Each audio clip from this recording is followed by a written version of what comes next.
ঘুম থেকে উঠে ফাতাওয়াদ্দা, এরপরে সে উযু করতে যায়, ফালিয়াস্তানসির সালাসান, তাহলে সে যেন 3 বার নাক ঝাড়ে, নাক পরিষ্কার করে। কেন? ফাইন্নাশ শাইতানা ইয়াবিতু আলা খাইশুমিহি, কারণ নাকের যে বাঁশি উপরের ছিদ্র, এই জায়গাটায় শয়তান রাত্রি যাপন করে। শয়তানের বেডরুম আপনার নাকের বাঁশি।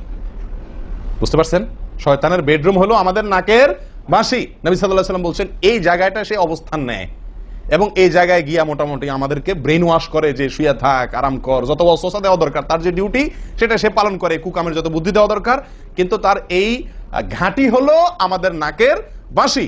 ওজুর সময় যদি আমরা এটাকে সুন্নাহ পালন করতে গিয়ে এটাকে ঝাড়ি, তাহলে শয়তান দূর হয়ে যায়। কথা বুঝতে পারছি ভাই? এই বিষয়ে আরো কয়েকটি হাদিস আছে যে হাদিসগুলো দ্বারা বোঝা যায় যে শয়তানের অবস্থান এই জায়গাটাতে থাকে মানুষের দেহে। তো আপনি যদি শরীরটাকে ফুরফুরে করতে চান,